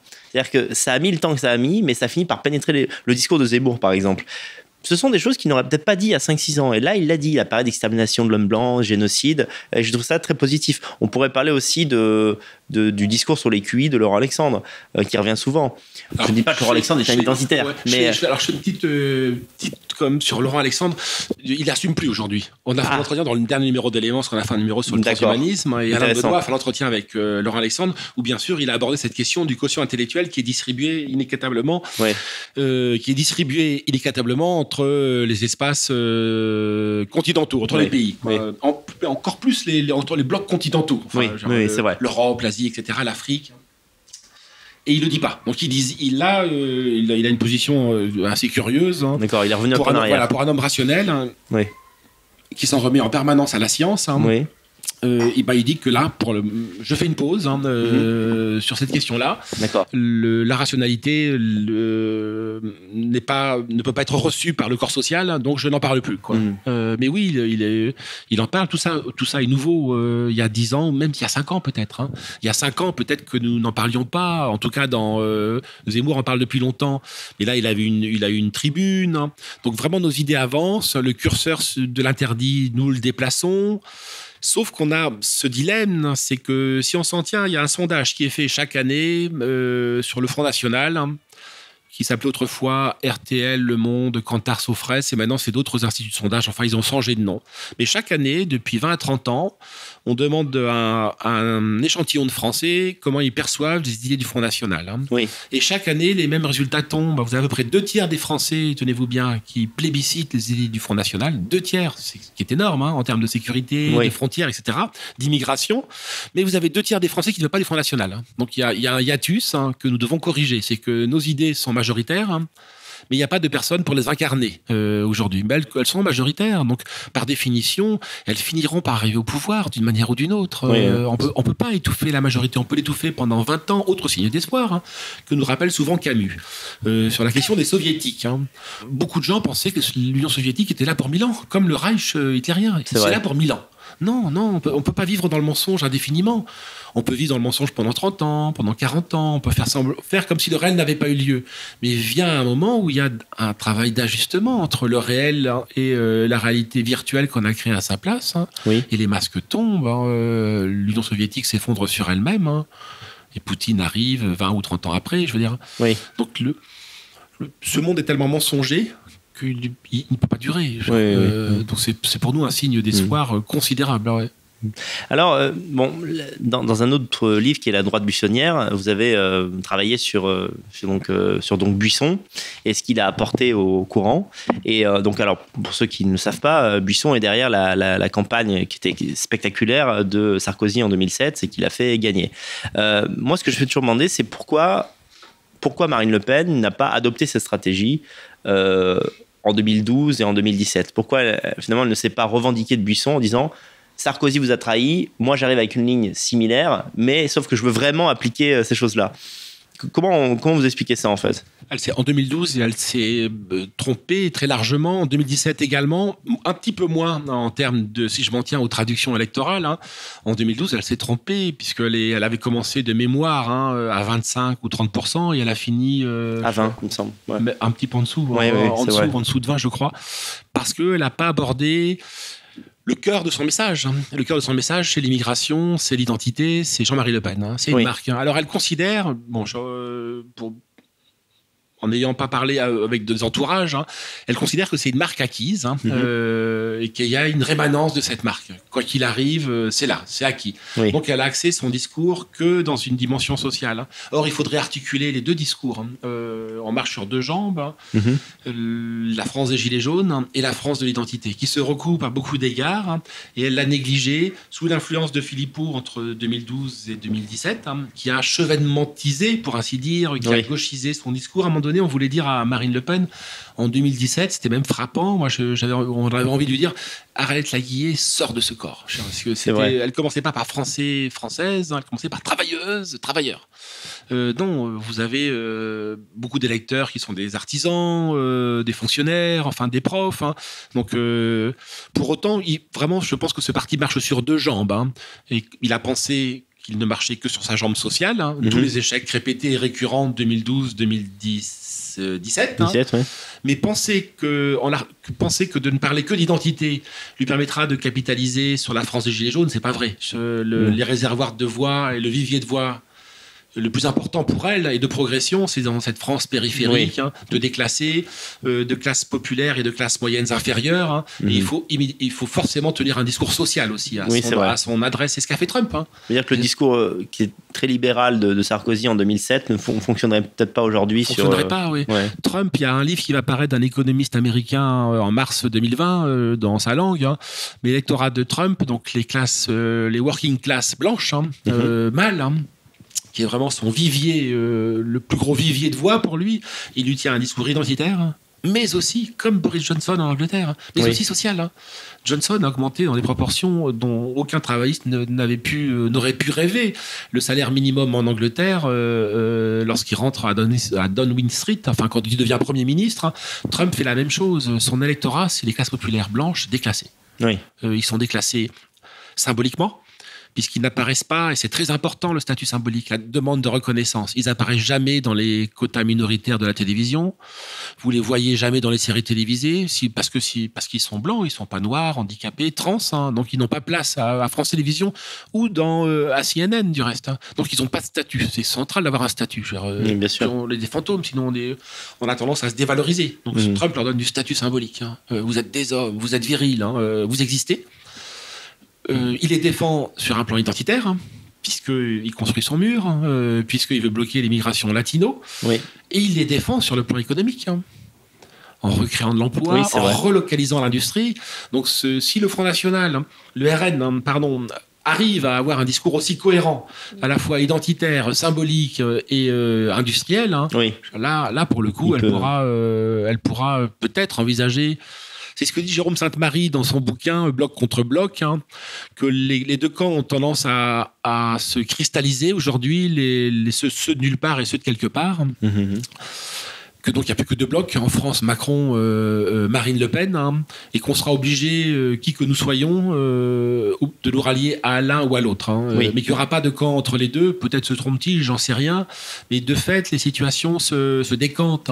Moi, je dis souvent que l'Amérique de Reagan, vous pouviez être conservateur et parler avec un démocrate. Il y a 30 ans de cela. Aujourd'hui, il est inconcevable qu'un électeur de Trump puisse parler avec un électeur de Hillary Clinton. La fracture est beaucoup plus importante. Voilà, Et cette fracture arrive en France entre un électeur de Macron et un gilet jaune. Et les gilets jaunes n'auront qu'une candidate en 2022 si c'est elle. Donc elle a fait des erreurs. Il ne faut pas qu'elle les refasse. Des erreurs très très lourdes. Il ne faut pas qu'elle les refasse en 2022 si elle veut caresser l'idée que c'est possible. Alors que tout le monde, moi le premier, pense que ça l'est pas. Vous seriez, je ne sais pas si vous voulez répondre à ça, mais vous seriez favorable à ce qu'un autre candidat incarne nos idées pour 2022 ? Dans l'absolu, oui. Mais simplement, entre mes désirs et le réel, il y a le Rassemblement national et Marine Le Pen. Elle a été une mauvaise candidate en 2012, que je me trompe pas, elle a fait déjà 2 présidentielles. Elle a été une mauvaise candidate en 2012-2017. Buisson parle de processus d'exfoliation. L'exfoliation, c'est vous arracher en dermatologie, par exemple, vous arrachez des bouts de peau jusqu'à arriver à la chair. Voilà. Donc, elle part de 30%. 6 mois avant l'élection et elle arrive à 17 ou à 21 le jour J de l'élection, parce qu'elle a fait une mauvaise campagne, parce qu'elle s'imagine qu'elle a préempté l'identité Non, il faut faire des piqûres de rappel. Donc elle en parle très peu, ou quasiment jamais. Je vois qu'elle capitalisait pas du tout sur les attentats horrible qu'il y avait en France. Voilà. C'est normal, c'est une stratégie. Elle est le parti qui est censé nous sauver de ça, c'est normal qu'elle en parle. Il y avait cette idée, non, j'en parle pas parce que je veux pas qu'on m'accuse de faire mon beurre, alors que... Et d'autres l'ont fait à sa place. Voilà, et quoi qu'il arrive, on l'accusera. Donc c'est absurde, la stratégie est absurde, elle en a payé le prix, puisque 21, elle a dû monter à 30. Tout le monde pensait qu'elle ferait 30 au premier tour, elle fait 21. Donc alors évidemment, en termes de voix, c'est colossal. Hein. Là, il y a une augmentation assez importante d'électeurs. Mais bon, ça va pas. Le débat, alors, moi j'ai l'occasion de dire, le débat en termes hippiques, c'est, vous pouvez penser que c'est un refus d'obstacle. Hein. Oui. Parce que, mais là, il faut s'interroger sur le refus d'obstacle. Hein. Oui. Elle fait une migraine ophtalmique, réelle, ça a testé le jour du débat. Donc ça veut dire que c'est une migraine foudroyante qui vous obscurcit la vision, vous devenez quasi aveugle, vous êtes frappé de cécité. Donc, en psychanalyse grossière, ça s'appelle un acte manqué. Oui, c'est ça. J'ai pas envie d'y aller. Somatiser la veille. Voilà, j'ai pas envie d'y aller. Parce que je sais que je ne serai pas à la hauteur ou je sais que j'en ai pas envie. Et oui, mes chers amis, vous n'avez jamais raté un examen volontairement. Bien sûr, ça nous est tous arrivé. C'est que fondamentalement, c'est quelque chose qu'on ne veut pas, où on a peur de gagner ou peur d'échouer. Et finalement, on se plante. On se plante, ouais. Et vous savez, c'est la panne de réveil de l'étudiante. Vous avez raison. La panne de réveil, ça arrive. Moi, ça m'est arrivé. Il m'est arrivé de dormir. Alors, je suis pas un gros dormeur, de rater le réveil. Oui. C'est typiquement l'acte manqué. C'est parce que je ne veux pas y aller. Oui, c'est ça. Inconsciemment, je ne veux pas y aller parce que je vais rater, parce que je ne suis pas à la hauteur ou parce que ça m'emmerde. Peu importe. Donc, toutes ces raisons-là font que. Alors, il se murmure dans son entourage qu'elle a pris conscience de beaucoup de choses. De fait, il y a une chose qui m'avait échappé, comme à beaucoup d'entre nous, en 2017, c'est la résilience de l'électorat populaire. Vivant dans la France périphérique, j'ai été étonné entre la manière dont le débat était perçu dans nos entourages proches, parisiens par exemple, la librairie, mettons, elle n'était pas encore créée, catastrophés par le débat, et dans la France périphérique, oui, ils ont été humiliés, puisque c'est leur vote, et ce qu'ils représentent qui a été battu ce jour-là, quoi. Pour autant, peut-être parce qu'elle est seule, il y a une grande résilience. J'ai le sentiment que il a été oublié, ce débat. Et après tout, Mitterrand, alors les jeunes ne peuvent pas se rappeler, mais Mitterrand a été balayé en 1974 par Giscard. Il s'est fait limer les dents. Il avait des dents. Il s'est fait limer les dents entre 1974 et 81. Et il s'est affûté. 7 ans plus tard, il a surclassé Giscard. Oui. Giscard lui reposait en 1974 d'être l'homme du passé. Vous êtes l'homme du passé, monsieur Mitterrand. Et évidemment, il avait la francisque. Il grenouillait depuis un demi-siècle dans la vie politique. Mais il réplique à Giscard, mais vous êtes l'homme du passif. Et il le tue. Et les gens, en 7 ans, ont oublié. Donc peut-être que si un communicant fournit à Marine Le Pen des éléments de langage suffisamment c'est vrai. percutants, des punching lines suffisamment, peut-être que on va voir. Mais ce que vous dites est assez vrai. J'ai remarqué que dans les classes très populaires ou à la campagne, quand je discute du Front National qui met dans le RN et que je parle de ce débat, c'est déjà quasiment oublié. Pour eux, de toute façon, Macron est un escroc, donc il a embobiné Marine comme un charlatan, et finalement c'est pardonné, et en tenant le bon discours, Marine pourrait à nouveau convaincre. En tout cas, ces gens-là seront acquis à sa cause. Même sentiment. Voilà. Pour peu qu'elle soit plus professionnelle. Moi, un des reproches que je fais dans le bouquin de nos milieux, c'est qu'on est souvent amateur, on n'est pas assez sérieux, on se prépare pas assez. La veille de son débat, elle fait un meeting. Donc, elle est sur les rotules. Sarkozy, c'est Buisson qui raconte ça en 2007 et en 2012. Le candidat, 2 jours avant le grand débat, contre Ségolène Royal et contre 2007, je ne sais plus, mais pour qu'importe. On a des trous. Contre Hollande en 2012. Hollande et Ségolène, pardon. Il s'isole pendant 48 heures qu'avec des proches et le premier cercle des communicants, et il se prépare au débat. Il fait que ça. Oui, bien sûr. C'est tellement important. Média training super intensif pendant 48 heures. Non, Marine Le Pen fait un débat à Pétaouchtok la veille du débat. Non. Oui, c'est pas ça qui va apporter les voix qu'il faut, quoi. C'est sûr. Alors, on voit que dans certains autres pays d'Europe, nos idées parviennent au pouvoir, ou en tout cas s'en approchent. Au pouvoir, on pourrait dire en Hongrie et dans quelques pays d'Europe centrale. Italie, il y a eu l'épisode Salvini qui va peut-être revenir dans quelques années. Donc tout ça, c'est très positif. Et moi, je vais vous demander votre avis sur cet échec en France. Est-ce que pour vous, il est lié aux institutions, c'est-à-dire la difficulté d'obtenir le pouvoir qui est particulière dans notre pays, avec le système à 2 tours, la proportionnelle qui n'existe pas, ou est-ce que chez le Français, vous avez constaté qu'il manque encore quelque chose. Il y a une prise de conscience qu'il y a ailleurs et qu'il n'y a pas chez nous. Et si oui, pourquoi ? Difficile de répondre à la question. Les deux, assurément les deux. Il est évident vous avez raison d'insister sur ce point, qu'on néglige lorsqu'on critique le FN-RN, qu'on néglige en France les procédures électorales qui jouent en faveur du candidat, du sortant. Oui. Avec des niveaux aussi importants, plus importants que Salvini. Marine Le Pen n'a aucun des leviers de pouvoir de Salvini. Donc elle ne peut pas nouer d'alliance. Oui. Elle ne peut pas se faire élire avec Debout la France ou le parti de Jean-Frédéric Poisson. Enfin, c'est encore des partis résiduels, certes. Mais elle ne peut pas nouer d'alliance qui permette à Salvini de s'imposer grâce à Di Maio et à 5 étoiles. Oui. Donc, électoralement et constitutionnellement parlant, ça joue en défaveur du candidat populiste. On peut se dire simplement que le candidat populiste, dans l'hypothèse où il aurait 50 plus 1, là, pour le coup, il aurait une dynamique constitutionnelle qui jouera en sa faveur. Parce que dans la foulée d'une élection, par exemple, de Marine Le Pen, Marine Le Pen ou autre, mais d'un candidat populiste, dans la foulée, on peut imaginer que par la dynamique de sa victoire à la présidentielle, ce candidat gagnera les législatives. Donc il aura tous les leviers de contrôle. Mais pour le coup, il faut être majoritaire. Il faut avoir 50 plus 1. Alors qu'en Italie, ce n'est pas le cas. Donc ça joue. Et l'autre qui joue, c'est le Front National. De fait, c'est le Front National. Que les gens du RN me pardonnent de dire cela.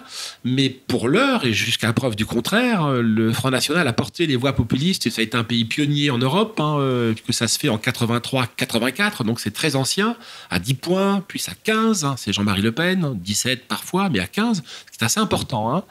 Donc on était vraiment des précurseurs en Europe. Et aujourd'hui, on a un peu la voiture balai, pour des raisons, alors peut-être qu'on peut en parler, mais qui tiennent à la nature, au tempérament de Jean-Marie Le Pen, qui est un tempérament vraiment authentiquement populiste. Mais moi, je le compare à Obélix, mais sans la potion magique.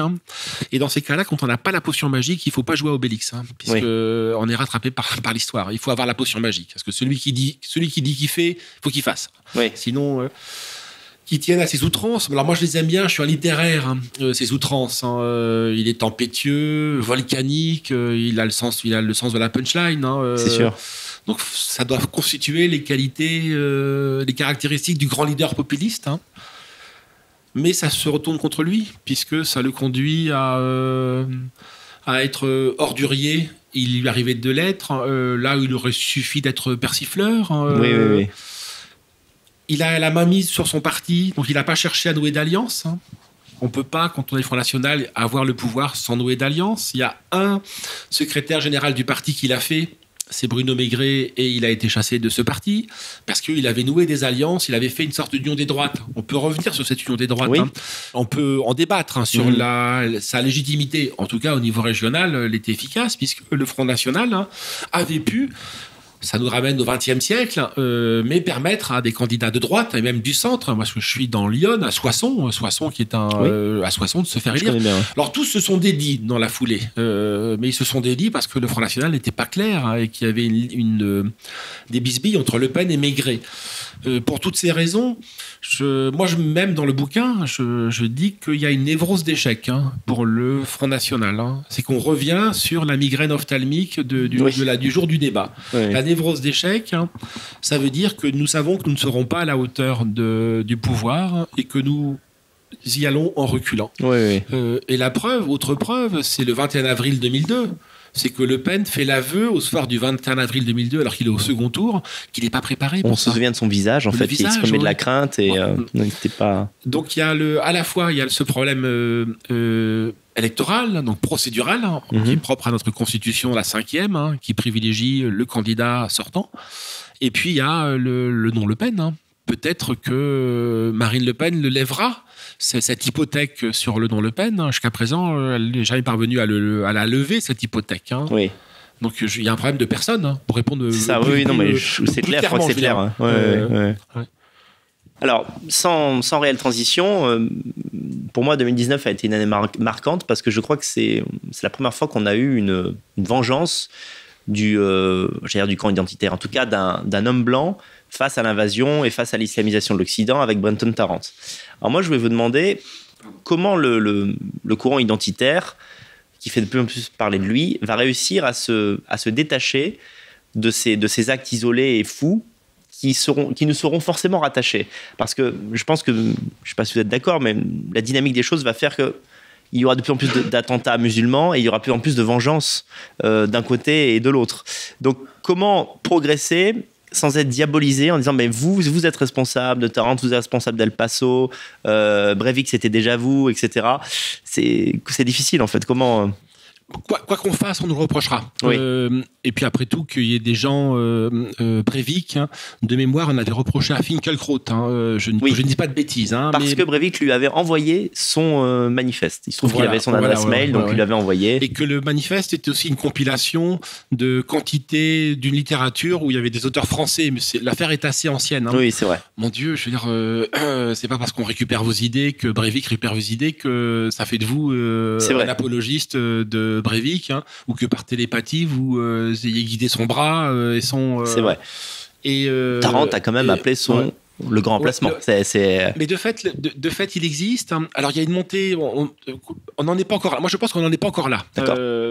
Mais on y va. On y va. Il y a une montée aux extrêmes. Quand je parlais de deux blocs, pour reprendre la formule de Sainte-Marie, c'est que la situation politique, ça à la fois se cristallise, se décante et se simplifie. Les camps, on est dans une configuration qui précède les guerres. Il y avait un livre d'Éric Werner qui s'appelait L'avant-guerre civile. On est dans une avant-guerre en ce moment, mais on n'est pas encore dans la guerre. Mais elle va venir puisque tous les jalons qui la préparent ont été posés. Et c'est la folie de notre adversaire de s'imaginer que ce monde d'ouverture des frontières tous azimuts et à tout vent sera un monde pacifié, un monde calme. Non, ce sera un monde où chacun sera de l'un contre l'autre. Il est difficile parce que de se prononcer, on y va, quoi qu'il arrive, on y va. Est-ce qu'il faut l'espérer ? Déjà sur la question du courage, on a besoin de martyrs. Oui. Pourquoi ? Parce qu'on a besoin de martyrs et de héros. Alors, quand je dis ça, je ne veux pas qu'on me reproche d'encourager les gens à sauter par la fenêtre de la Tour Eiffel. Non, mais il n'empêche, il n'y a pas de cause qui n'ait pas progressé sans s'appuyer sur l'exemple du héros et du saint. C'est-à-dire du combattant et du type qui se sacrifie. Oui. Du type qui sacrifie et l'autre qui se sacrifie. Donc il en faudra. Et on commence à en avoir un. Vous parliez du grand remplacement. Le statut de Camus en tant qu'auteur fait déjà de lui un type qui est victime d'une conjuration du silence. C'est vrai. Après, je désespère pas du politique. Alors je réponds sans vous répondre, mais j'ai pas de réponse précise à ça. Je suis entouré par des gens, surtout de la jeune génération, qui vivent dans le monde d'Oberton, dans le monde de guérilla. Oui. Et l'histoire nous montre qu'on peut y aller vers ça, mais c'est jamais des situations durables. Nous sommes des animaux politiques. Nous sommes, nous, Français, spécifiquement, les inventeurs de l'État moderne. Nous avons pensé l'État moderne. On peut le critiquer puisqu'il il a entraîné la disparition des régions, des langues régionales, des provinces. Mais nous avons inventé l'État. L'État est une structure pérenne, très lourde, qui survit à tous les régimes. Oui. Quand vous voyez la manière dont les fonctionnaires vont passer de la 3e à Vichy et de la Vichy à la 4e, vous voyez que l'État est plus fort, en fait, que la nature politique du régime. Donc tout ça me conduit à dire qu'il y a une solidité en France, des structures étatiques qui permettront de juguler les pires violences des guerres de religion. Parce que là, on a un modèle vers lequel on se dirige. On peut également imaginer, on l'a oublié, on a une capacité d'expulsion, l'État a une capacité d'expulsion qui est considérable, de remigration donc. 1939, Renault expulse 600 000 Polonais. Renault, au final, expulse 1 million d'étrangers. 1 million, on est en 1939. Donc un État... dans un contexte politique gravissime, la montée de la guerre, peut prendre des mesures... sortez-vous de l'idée que la remigration n'est pas possible pour des raisons logistiques. Alors abandonnez cette idée immédiatement. 1 million, c'est surréaliste, 39, 1 million. L'État dit un grand juriste, c'est la personne qui prend la décision. C'est celui qui, par-dessus la Constitution, par-dessus les lois, par-dessus le droit, prend la décision politique de faire ou de ne pas faire. Donc je reste politique, à la différence donc des gens que j'évoquais qui m'entourent beaucoup, en particulier la jeune génération. Donc il y a une tentation survivaliste. Moi, je les mets en garde contre cette tentation survivaliste, parce que elle nous dénie notre qualité d'animal politique. Elle nous dénie notre qualité d'animal communautaire. Nous sommes des animaux communautaires politiques, donc qui nous organisons collectivement pour nous autogouverner, pour nous administrer. Pour toutes ces raisons, je pense qu'on va, comme vous, qu'on va assister à de plus en plus d'attentats et donc de ripostes. Et il serait aberrant qu'il n'y en ait pas. Ça n'est jamais qu'une logique symétrique qui s'affronte. Mais à la différence donc, des jeunes gens que j'évoquais qui attendent toute la guerre civile, j'attends pas grand-chose de la guerre civile. Je sais qu'on a beaucoup plus à perdre qu'à gagner. En tout cas, c'est ce que l'histoire nous enseigne. Et que j'attends beaucoup plus des vertus du politique. Moi, le pari que je fais, le pari que beaucoup d'entre nous faisons, que nous faisons à la librairie, à Éléments, dans un autre registre, c'est que notre demande de politique va être satisfaite. Et la politique est seule à même de pouvoir dénouer la crise vers laquelle nous dirigeons. Et la crise vers laquelle nous dirigeons, elle nous conduit tout droit, sans me contredire, sans me délire. Elle nous conduit tout droit, de fait, vers la guerre civile. Mais à la différence, je le redis, puisque, surtout pour les jeunes, si nous nous y enfonçons, je pense que nous avons plus à y perdre qu'à y gagner. Enfin, d'accord. Alors, ce qui est aussi important dans le livre, c'est que souvent, vous invitez le lecteur à la patience. C'est-à-dire, vous dites... Ce n'est pas parce que vos idées mettent du temps. En fait, il y a une différence entre une vie d'homme qui est courte et le temps historique qui peut être très long. Vous prenez l'exemple de la royauté, c'est-à-dire entre 1789 et la fin réelle de la monarchie, il y a un temps assez important. Et c'est vrai que je crois que c'est important de rappeler que ce n'est pas parce qu'il y a des coups d'éclat et parfois nos idées sont mises à jour que tout à coup, il y a une traduction politique et nous dominons. C'est-à-dire qu'il faut savoir être patient, il faut savoir se battre sur le temps long. Et je crois que ça, c'est peut-être le plus difficile, c'est vraiment de rester concentré sur le combat pendant des décennies et se dire que peut-être effectivement ce n'est pas nous qui allons voir le résultat, mais peut-être nos enfants ou nos petits-enfants. Et finalement le vrai courage, il est là aussi. C'est le courage d'attendre une résolution qu'on ne verra peut-être pas de notre vivant. C'est au long cours. Alors, bien sûr, on est requis par l'urgence des temps. L'urgence, c'est une immigration qui s'amplifie, un islamisme qui se radicalise de plus en plus et qui fait sécession de plus en plus, des crises écologiques, économiques, que sais-je, une convergence de crises qui font qu'on est pris par une certaine forme d'urgence. Mais malheureusement, le cycle idéologique des idées est un cycle au long cours. L'exemple que vous rappelez, c'est Buisson, souvent qui le rappelle, entre la décapitation du roi au XVIIIe siècle, fin XVIIIe, et sa traduction dans la loi. Donc la fin de l'autorité paternelle, c'est les années 60, 1960, qui traduisent pour chacun d'entre nous la destitution symbolique de la figure de la loi, du père, du roi et de tous les pères. Donc ça met 200 ans à se mettre en place. Donc c'est très très long. Ça se fait par paliers, progressivement.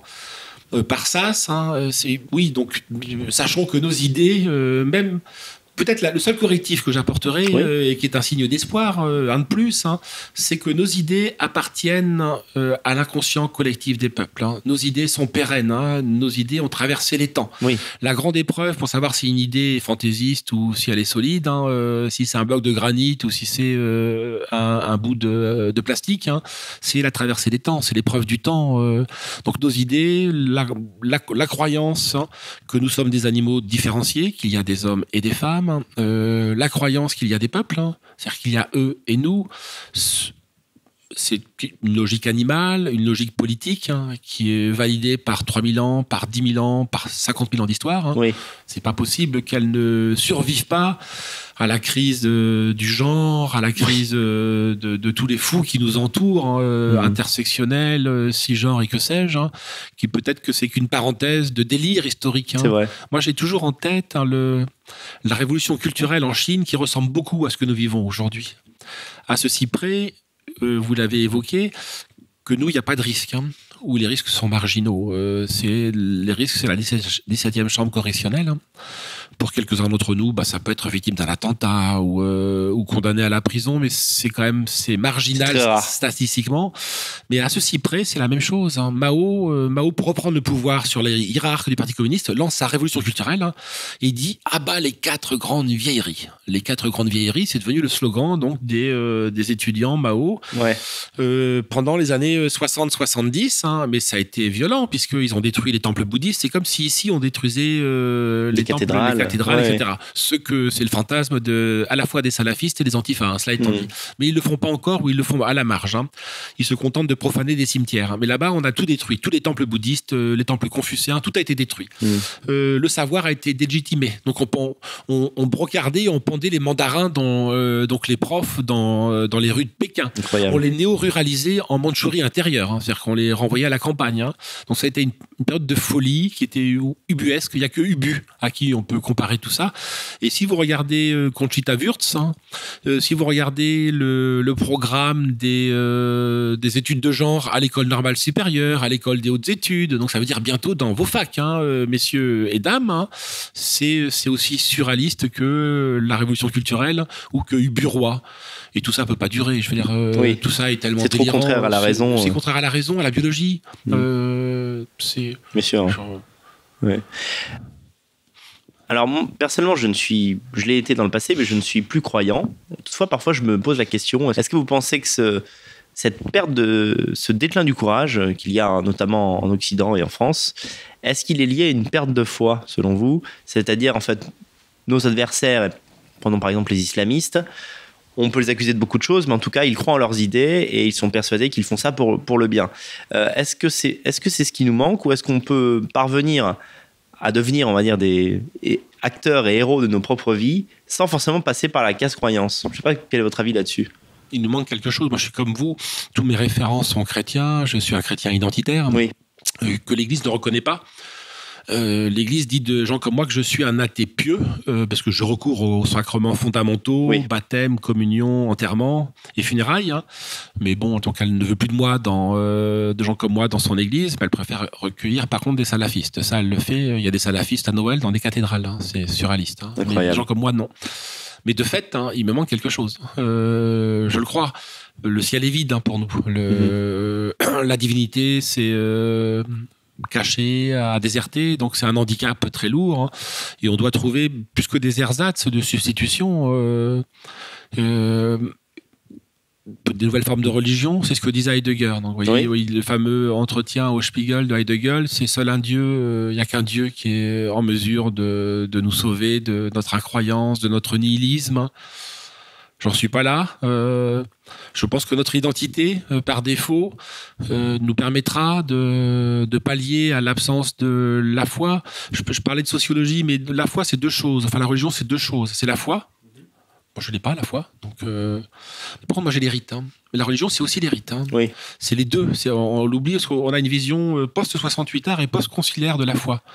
L'Église a renoncé aux rites avec le Vatican II, à la splendeur des rites, à la splendeur de la liturgie, qui était l'armature de la foi, avec de belles messes en latin, avec des encens, et ça, c'est comment la foi s'est transmise à travers 2000 ans d'histoire. Je peux pas croire que tous nos ancêtres avaient la foi. C'est pas possible. Il y avait des gens comme nous. En somme, vous pratiquez sans croire. On pratique sans croire. Oui. Voilà, on fait en sorte que on donne la possibilité à nos enfants de croire. Comment les baptisant comment, en recourant, pour ce qui me concerne, à des rites de funérailles catholiques. Donc pas d'incinération pour ce qui me concerne. Moi, je transmets le squelette de quelque chose qui pourrait être rempli par la foi. Et nos ancêtres ont fait ça. Je veux pas croire que il y avait tellement de fous dans nos ancêtres, dans les villages, qui buvaient, qui étaient coureurs. Pas possible que ces gens-là aient tous eu la foi. C'est pas vrai. Bien sûr. Ou alors c'était une foi de qualité très médiocre. Et pourtant, elle s'est transmise. Et comment s'est-elle transmise ? En allant à l'église. Oui, c'est vrai. En participant aux rites. Donc déjà, les rites sont pour nous permettent. Je trouve que notre attachement à notre patrimoine religieux est très important. Alors évidemment, c'est patrimonial, c'est muséal, mais il n'empêche, c'était les lieux d'un culte auquel on ne croit plus. Malheureusement, j'en ai bien conscience. C'est une forme de vénération des ancêtres aussi qui donne envie de se battre pour le futur, pour nos enfants. Alors, je pense qu'on peut contourner le problème, mais notre adversaire, en tout cas, on a plusieurs adversaires. Il y a le gauchisme culturel. Oui. Le vrai ennemi intérieur, c'est lui, parce que c'est lui qui fait venir les migrants. Oui, bien sûr. C'est lui qui est possédé par l'autre, par l'altérité, par... il y a l'islamiste, pardon, et l'immigration. Je préfère parler plutôt que d'individus, de phénomènes, et ne pas prendre la partie pour le tout. L'immigration qui est problématique et qui est portée par nos élites.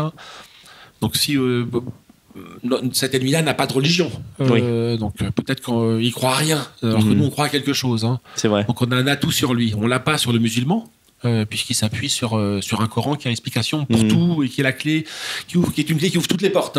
Nous, on n'a pas de clé qui ouvre toutes les portes. Lui, il en a une. Mais le gauchiste culturel n'a aucune clé. Oui, c'est vrai. En tout cas, dans le monde blanc, on a quand même on a des croyants. Malheureusement, les croyants sont les droits de l'homiste et les gauchistes, parce que je donne un exemple. Il y a 2 jours, je discutais avec un ami qui n'est pas vraiment situé politiquement. Donc pas vraiment situé, ça veut souvent dire de gauche. En fait, ça veut dire en gros on suit le train-train quand les médias disent quelque chose. Et quand il m'a parlé de la migration économique, j'ai eu un frisson, parce qu'il était déjà prêt dans sa tête à accepter l'immigration en provenance d'Afrique sous le prétexte que dans 10-20 ans, la température va augmenter de 2 degrés. Et il me disait ça sur le ton de... C'était inexorable, en fait. Il s'en réjouissait pas. Il disait, c'est terrible, il y a des millions d'Africains, mais en même temps, ils vont crever de chaud chez eux, on sera obligé de les accueillir. Et vraiment, il était résigné à l'avance par une situation qui n'existe pas encore. C'est-à-dire qu'il fait chaud en Afrique, mais c'est pas nouveau.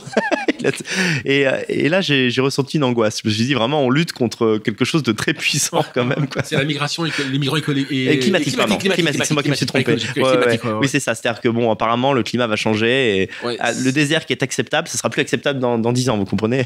C'est une des grandes... dans les publications des Nations Unies, il y a d'énormes chapitres sur les migrants économiques, dans principalement les deltas, donc delta du Nil, du Gange, etc. Mais oui, c'est présenté comme une fatalité, comme l'immigration, tout en étant curieux, ils nient le grand remplacement. Et puis ils admettent que pour nos retraites, parce que là, notre démographie, etc. C'est un jour sur 2, en fait. Il est dans l'ordre des choses. Donc ils fabriquent de la résignation. Et nous, tout notre travail est très précisément de lutter contre la résignation que nous avons tendance à intérioriser. Parce qu'on se dit, mon Dieu, on affronte des forces qui semblent si énormes. En Afrique, c'est 4 milliards à horizon de 2050. Incroyable. Avec nos filets de papillons, on va arrêter 4 milliards d'Africains. Donc on part battu d'avance. Ces messages-là ont vocation à nous casser les reins par avance. Bien sûr, tout notre discours, le vôtre, le mien, c'est très précisément de dire non. En politique, tout est possible. Mais justement, ce qui m'a, je crois, le plus plu dans votre ouvrage et dans les interviews que vous avez faites pour le présenter et le défendre, c'est cette idée, cette philosophie de l'action. C'est-à-dire, souvent, je vous ai vu répéter, les gens se disent c'est foutu, il n'y a rien à faire. Et vous dites, mais même s'il n'y a rien à faire, il faut quand même agir. Parce que agir rend heureux, nous permet de nous épanouir et nous donne un horizon. Parce que de toute façon, c'est quoi l'autre option? C'est le suicide, c'est se laisser aller, ça n'a aucun intérêt, en fait. Et ça, c'est vraiment un truc que je trouve...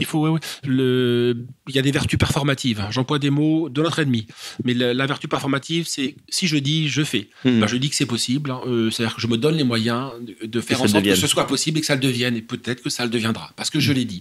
Pour les croyants, c'est central. Le fait de nommer les choses, dans la Genèse, Dieu crée en nommant les choses. Donc si nous, c'est ça la performation, c'est-à-dire qu'on fait par notre propre parole, on produit du réel. Donc c'est important. Tenons un discours offensif. Moi, j'aime bien appliquer le pari de Pascal au pari du courage. Que dit Pascal en son pari? C'est qu'il dit, c'est absurde. Il dit, c'est un mathématicien, Pascal. Il dit, la raison c'est des raisons que le cœur a des raisons que la raison ignore. Il fait une critique de la raison, etc. Mais bon, c'est quand même mathématicien. Et en tant que mathématicien, il dit, mais c'est absurde de ne pas croire, parce que si tu ne crois pas, la divinité n'existe pas, c'est pas grave, t'as pas cru. Mais si tu ne crois pas et que la divinité existe, c'est quand même embêtant. Là. Alors il vaut mieux faire le pari de faire comme si elle existait, donc de croire. Si elle n'existe pas, j'ai perdu un peu de temps, mais c'est pas grave, tant pis. Mais si elle existe, putain, je capitalise surtout, là, je gagne sur... Le courage, c'est la même chose. Si on fait rien, on sera battu, et on sera battu. 4 milliards d'Africains, un islam à 1 500 000 000, donc il y a une dynamique prosélyte et missionnaire. que sais-je, et quantité d'autres exemples, les forces sont tellement colossales qu'on sera balayé. Donc, mais si on est courageux, on sera peut-être balayé. Notre adversaire n'est pas... c'est sûr. Il n'y a pas de garantie de victoire. Mais en tout cas, il y a une garantie d'échec si on ne fait rien. Voilà, merci. Donc, c'est le pari de Pascal appliqué à notre situation historique. Hein. Voilà. Alors, je terminerai par une question à $1 million. Est-ce que vous êtes confiant pour l'avenir de l'Europe ? Quand vous réfléchissez à ça de manière rationnelle, est-ce que vous dites on a quand même des éléments pour se sauver ? Il y a le mot de Gramsci que je reprends. Il n'y a pas de Gramsci, de Nietzsche en vérité, initialement. Le pessimisme de la volonté. C'est-à-dire que quand nous regardons la situation historique, nous n'avons jamais été aussi bas, nous n'avons jamais été autant submergés par l'autre, et l'autre quel qu'il soit. C'est-à-dire le migrant, le musulman, mais le trans, par toutes les figures de la monstruosité qui nous vient des laboratoires de la Silicon Valley. Donc l'altérité radicale, ce que nous n'avons jamais été. Nous sommes menacés de submersion, donc de disparaître chez nous. Jamais le péril n'a été aussi grand, parce qu'après tout, le péril était intérieur lors ce qu'on appelait les grandes invasions, mais il y avait un péril pour le coup. Donc la situation historique est catastrophique. Pessimisme de la volonté, pessimisme de l'intelligence, du constat, du diagnostic, mais optimisme, disait Gramsci, de la volonté. Donc ma volonté produit l'optimisme. D'accord. Donc je m'en remets à ça. Mais de toute façon, si on ne s'en remet pas à ça, moi je vis dans Lyon, je suis un fou de littérature, j'ai une belle bibliothèque que je néglige depuis des années. J'ai plein de choses à lire en fumant des cigarettes et au coin du feu, mais simplement ça, c'est ce que je voudrais dire aux survivalistes. Oui. C'est qu'on peut faire ce choix-là. Moi je peux le faire après tout ce choix-là. Je suis isolé. Mais la violence du monde nous rattrape toujours. La violence de l'histoire nous rattrape toujours. Oui. Donc il est faux de penser qu'on peut se retrancher dans un petit îlot. Le mot de Voltaire à Candide n'a jamais fonctionné. Moi, je peux le faire, jamais. Et j'ai tendance à penser que j'ai parfois envie de le faire, puisque je me dis, mon Dieu, c'est 4 milliards, ils sont chauds. Nous, on est 70 millions, et dont la moitié de traîtres. Donc, il faudrait d'abord qu'on fasse le ménage chez nous. Donc, ça a un côté décourageant. Mais à côté de ça, si on ne produit pas de l'optimisme, si on ne produit pas un discours offensif, positif, performatif, là, je me réfugie dans Lyon. Mais si je le produis, je me dis, mon Dieu, c'est le mot de Dominique Vénère. Vénère appelait ça un imprévu. Il appelait ça l'imprévu dans l'histoire. Oui. Alors évidemment, l'imprévu, il est de double nature. L'imprévu peut être malencontreux, peut être fâcheux, ça peut être une invasion aussi. Mais il y a eu toujours des choses inédites qu'on n'attendait pas. On vient de faire dans Éléments un numéro sur la futurologie, très précisément pour dire que le futur ne se pense pas, parce qu'on n'a pas les outils pour le penser, on n'a pas les outils sémantiques pour le penser, on n'a pas les outils technologiques pour le penser, on a du mal à se le représenter. Donc tout indique que la situation va dégénérer, peut-être que jusqu'à nous engloutir et à nous anéantir, ou à l'inverse, que ça va apparaître, comme il est apparu souvent dans notre histoire, sans champ de geste, Roland, qui va nourrir tout l'imaginaire médiéval, l'imaginaire des croisades. C'est sur une défaite de Charlemagne et de Roland à Roncevaux, où il dit douce France, où il regrette sa douce France. Si vous écoutez la chanson de Roland, il y a plein d'analogies avec notre époque, puisque la douce France, où est-elle, cette douce France Pour autant, cette défaite va nourrir tout l'imaginaire médiéval, croisé, etc. Une Jeanne d'Arc, que sais-je, l'homme providentiel est souvent... Il y a les hommes aujourd'hui, il y a la colère, il y a un souci de révolte. Les gilets jaunes sont un signal. Bien sûr, la population n'est pas aussi atone, la population n'est pas aussi léthargique que nous le pensions, enfin, en tout cas que je le pensais. Oui. Donc il y a quantité de choses qui corrigent le désespoir du constat que nos intelligences font de notre situation historique. De fait, si on la regarde pour ce qu'elle est, notre démographie baisse, l'immigration augmente, les courbes se croisent, comme le dit Fourquet dans son bouquin, les courbes de prénoms se croisent, les courbes des modèles économiques viticoles et de la marijuana se croisent. Donc on assiste à un changement de monde chez nous. Donc, Donc le constat est terrible, hein. Mais on a des ressources. On est un peuple, je le dis, j'adore je veux dire cette phrase, hein. On n'est pas un peuple on est une race de lutteurs, pas de patineurs artistiques. Et chez le paysan, chez l'aristocrate, chez le curé, chez le soldat. On est une race de lutteurs. Au sacrifice de nos ancêtres aussi. Moi, je le vois comme un devoir. De toute façon, il faut faire la chose jusqu'au sacrifice symbolique de Vénère, avec le message qu'il a voulu transmettre. Quand je pense notamment à la mort de Vénère, je me dis que on n'a qu'une solution et c'est se battre jusqu'au bout pour rendre hommage à toutes ces personnes qui ont aimé l'Europe, qui l'ont incarnée et qui Vénère est une allégorie. J'en parle. Je l'ai écrit ce livre en particulier avec plusieurs figures tutélaires, dont celle de Dominique Vénère. C'était à votre question sur l'attentat de Christchurch. Dominique Vénère a pensé que l'heure n'était pas encore à la riposte. Et donc il a préféré offrir son corps, sa personne, de manière expiatoire en sacrifice, pour réveiller les consciences, pour sortir, disait-il, les Européens de leur dormition historique. Mais c'est qu'une dormition, c'est pas une mort. Il adorait le monde orphique, de la magie et de Tolkien. Donc c'est une dormition, comme dans La Belle au bois dormant. Elle est en dormition et puis il y a un prince charmant qui vient la réveiller. Donc ce geste, il l'a fait parce que l'heure n'est pas encore à ce type de riposte. Si dans la configuration d'une avant-guerre civile qui débouche sur une guerre civile, elle y viendra de fait. Mais lui, son geste, en tout cas, moi je l'interprète aussi comme ça, de réconciliation entre les païens et les chrétiens. Il se suscite pas au Grand Orient de France. Le suicide, du reste, c'est un mot qui est récusé. Il se donne pas à la mort volontairement comme les vieux Romains au Grand Orient de France, mais dans la cathédrale, dans un souci de réconciliation des deux grands imaginaires européens, les saints et les héros. Donc ça, c'est un premier point. Et le deuxième point, c'est qu'il ne tue pas, il se tue pour nous réveiller, pour que nous survivions, pour que nous arracher à notre torpeur historique. Écoutez, François, je vous remercie. Merci pour votre invitation. Encore pour votre livre, Courage. Donc, on peut trouver dans votre librairie, bien sûr, la nouvelle librairie, et également sur Internet. On peut le commander. Ou chez les libraires du reste. Une dernière question, est-ce que vous avez un projet littéraire en ce moment, une idée en tout cas? Non, la librairie et Éléments prennent tout notre montant là pour Éléments, et la librairie, on est plusieurs. Dans l'immédiat, non. Défendre le livre, qui est un peu un manifeste pour notre librairie. Donc le faire connaître, pas pour des questions d'ego, pour des questions d'efficacité politique, au plus de gens, plus de monde possible. Très bien. Donc mille merci Daniel de votre invitation. Merci encore, et les amis, vive la France, vive l'Europe. À très bientôt.